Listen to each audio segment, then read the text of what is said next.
Can you hear me okay? It's nice to see you. Um, for those of you I haven't met, my Dharma name is Fusho, and I'm a senior student here at the Village Zendo. I'm really glad that we could meet up here online on this very bright, lovely fall morning. But I have to admit, my heart is aching to be able to sit together back in our physical zendo. So I hope that that can happen soon as well. So I've brought an update from my world. And I'm sure many of you might not know, some of you might know. The last few months, I've found myself sitting in the midst of an early stage breast cancer diagnosis. And now I'm in the middle of a series of chemo treatments. And we're doing a standard course of 2 different types of chemo treatments every other week over the course of about 4 months. And this is being done before surgery. And then there's potentially radiation treatment, and then definitely hormone treatment for about 5 years after that. So it's a marathon, not a sprint. And I'm in the first phase here. So there's all kinds of weird side effects with the chemo and lots of vivid transformations. And it's been a bit surreal, I have to say, because except for the side effects, I don't feel sick. I feel quite healthy, and I've been getting better and better shape, actually, is one way to get in shape. But I know that without this treatment, I would more than likely die. So I'm doing my best to embrace the treatment and the excellent care I'm getting. But it's strange and very humbling experience and can be quite scary. It's definitely one of the most challenging things I've been through. But I can say for sure, I think it would be a lot harder if I didn't have this practice. So some of the ways I've been dealing or responding or taking care, I guess you could say, include daily bike rides, lots of zazen, and additional sitting and meditation by myself, with myself, for myself. Doing Pilates online with a very dear friend who happens to be an instructor, one-on-one, not drinking alcohol, eating healthier and cleaner than I've ever eaten. Massage therapy, regular therapy, sometimes crying, sometimes laughing, sometimes shouting on my bike ride across the Manhattan Bridge. I'm still working on the lowdown. I'm working on a screenplay, taking jokes, all kinds of jokes from everywhere I can, from everybody, and weekend trips with my sweetie whenever we can as a diversion. So I like to say I've never been in such good, bad shape. On my daily bike rides, first thing in the morning, we go up the steep incline of the Williamsburg Bridge and across to Brooklyn, along Kent, and then Flushing, and along the Navy Yard and up another incline to come back across the Manhattan Bridge and back through Chinatown, and then home. And it's really, it's been a huge, huge booster, just something to focus on and clear the mind. And it's really been keeping me going. And a lot like you might find when you have a regular zazen or meditation practice, I've found I'm a very different person each morning when I start out on the bike and when I return home.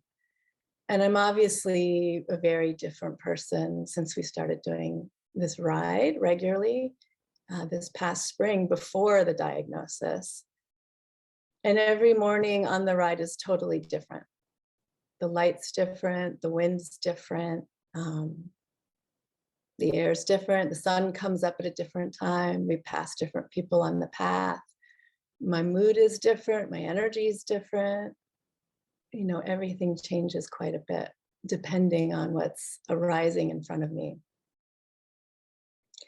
So I happened upon this koan around the time of this diagnosis, and I've been thinking about it ever since. It's from the Book of Serenity. It's called Dongshan is Unwell. When Dongshan was unwell, a monk asked, "You are ill, teacher, but is there anyone that does not get ill?" And Dongshan said, "There is." The monk said, "Does the one who's not ill look after you?" And Dongshan said, "I have the opportunity to look after him." And the monk said, "How is it when you look after him?" Dongshan said, "Then I don't see that he has any illness." I'm going to read it one more time. When Dongshan was unwell, a monk asked, "You are ill, teacher, but is there anyone that does not get ill?" Dongshan said, "There is." The monk said, "Does the one who is not ill look after you?" Dongshan said, "I have the opportunity to look after her." And the monk said, "How is it when you look after her?" And Dongshan said, "Then I don't see that she has any illness." So in our practice and in Zen, we come back over and over to these two functions of the relative and the absolute. And we are told, and we practice and we experience how there isn't one without the other. And koans often address this in all different ways. So we understand in this world we live in, there is one who is ill and there's the same one who's not ill. And for me, there's a big difference between thinking the one who isn't sick takes care of us and realizing we can be the ones that take care of that one.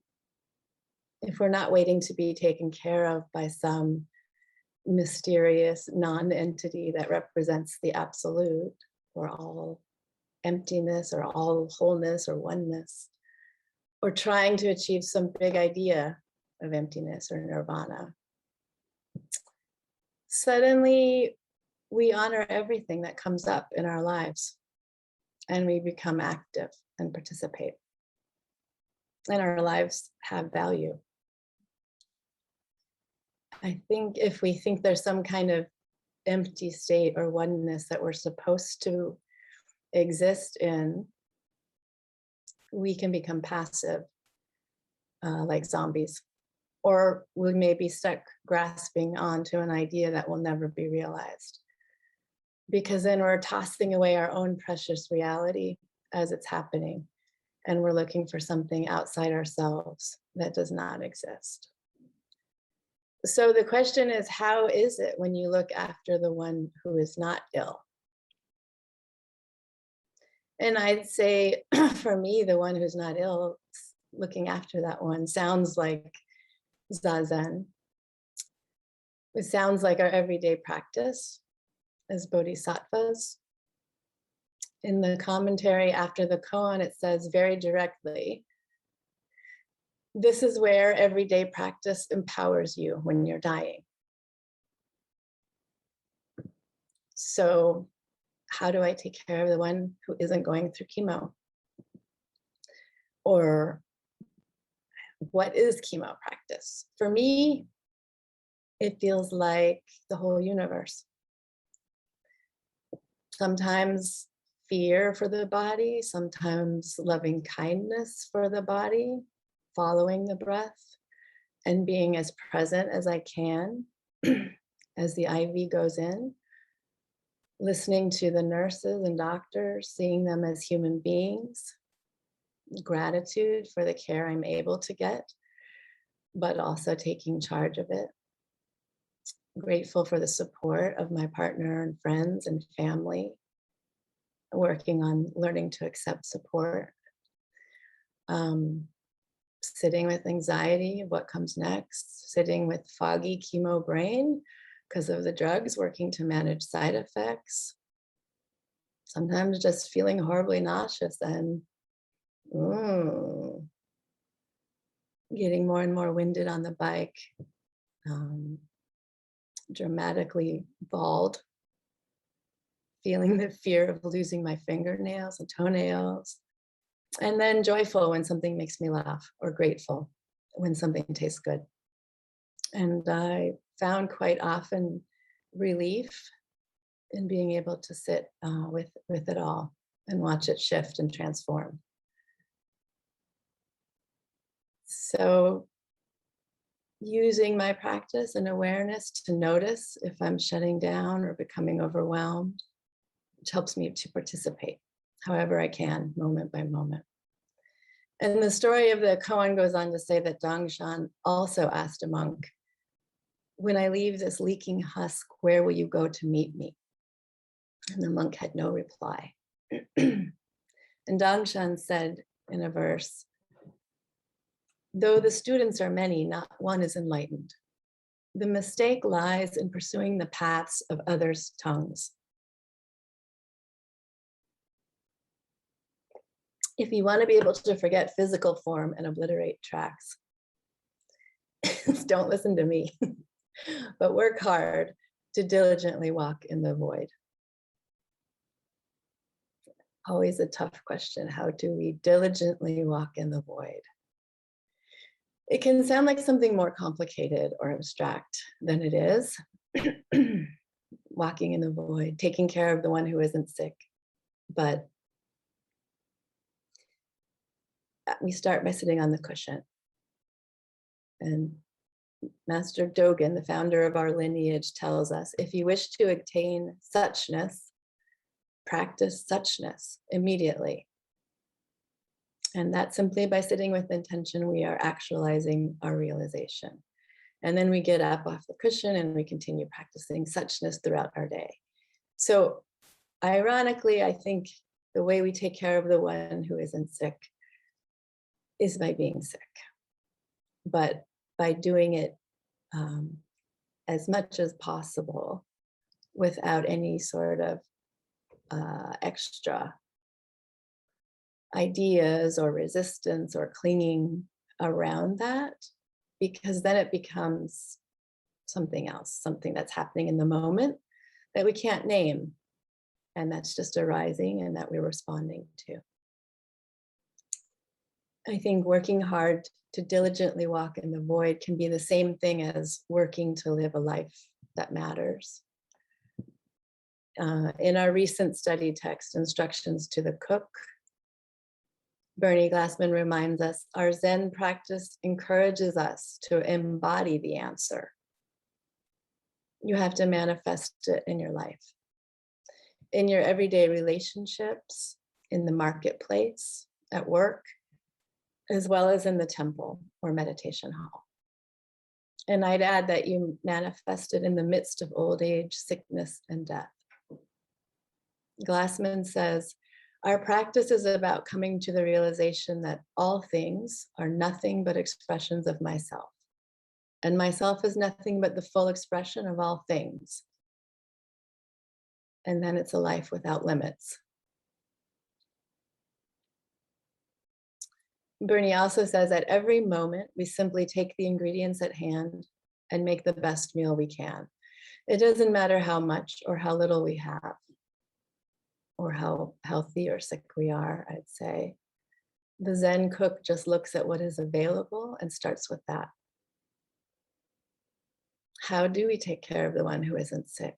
How about the one who isn't dying, or the one who isn't scared, or depressed, or joyful, or happy? Bernie Glassman says, for the supreme meal, your own life is the greatest gift you can receive and the greatest offering you can make. By being sick, by being sad, by being scared, by being brave, by being joyful, whatever it is, as it is in each moment. And the expression is unique for each of us. Not knowing what will come up, but honoring it and giving it compassion and care and fully experiencing it so we can be ready for the changing reality of the next moment. And we start by being present and taking care. Or as Joshin Roshi said the other morning, by radically guarding our attention.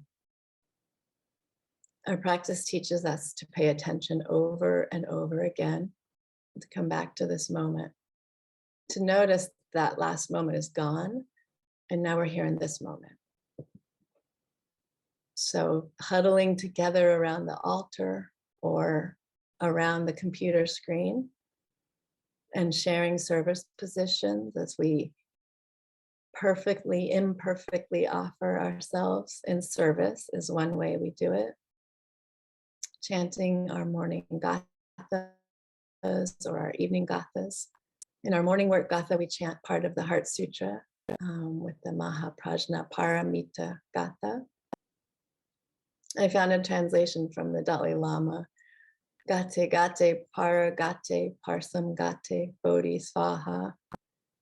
Dalai Lama says in Sanskrit, gate gate means go, go. Paragate means go beyond. Parsamgate means go totally beyond. Bodhisvaha can be read as be rooted in the ground of enlightenment. Thus, the entire mantra can be translated as go, go, go beyond, go totally beyond, be rooted in the ground of enlightenment. And he says we can interpret this mantra metaphorically to read, go to the other shore, which is to say, abandon this shore of samsara, unenlightened existence, which has been our home since beginningless time, and cross to the other shore of final nirvana, complete liberation. Another translation is going to the other side, blessed awakening. That's the simpler Zen translation. I think gate gate parsam gate, gone to the other side, is happening moment by moment. I'm feeling it in the extreme right now, as my current transforming is particularly dramatic.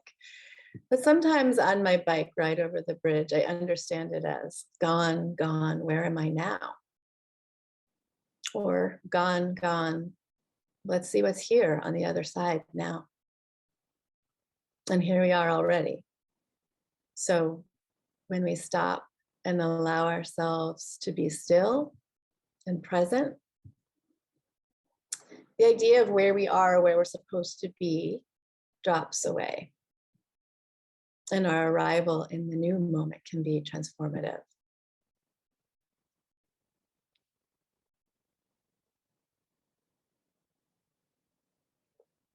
We can hear the echo of taking care of the one who isn't ill when we chant the full Heart Sutra, which we do after the talk on Sundays and on retreat and in Zazenkai. Form is no other than emptiness, emptiness no other than form. Form is exactly emptiness, emptiness exactly form. No old age and death, no end to old age and death. In Enkyo Roshi's book, Most Intimate, she expresses this taking care in this way. She says, when we think of joy, we think of a buoyant, upward moving feeling of delight, pleasure, and appreciation. We may associate joy with happy things, with falling in love or with getting what we want. But actually, there's a deeper, more resonant, soulful feeling. The joy of life, no matter what the circumstances. Of course, I wish I wasn't finding myself in these circumstances, but it doesn't change the fact that this is what I'm going through right now in this moment. And pushing it away or clinging to the horror of it doesn't help. Roshi writes that she believes it is our resistance to what is right here, right now, that blocks the natural flow of joy. She says, you could even say that it is the search for joy that brings us to practice meditation. We might call it something else. Freedom from our fear, our anxiety, our obsessions, our sadness, or our grasping. Yet, if we go a little deeper, we may find that the key to our liberation from our fears is getting really close to ourselves, finding our own being deep within, the one who is not afraid, anxious, or grasping, the one who is simply here now, the one who spontaneously experiences joy in the ordinary stream of life. How do we get in touch with that deepest, clearest, most intimate self?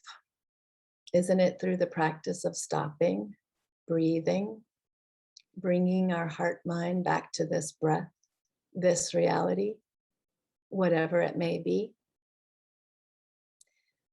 So here's my chemo gatha. Riding across the bridge, the path narrows, my chest heaves, my heart pounds. There's construction work ahead. Then, arriving in Chinatown. Where's Fusho now?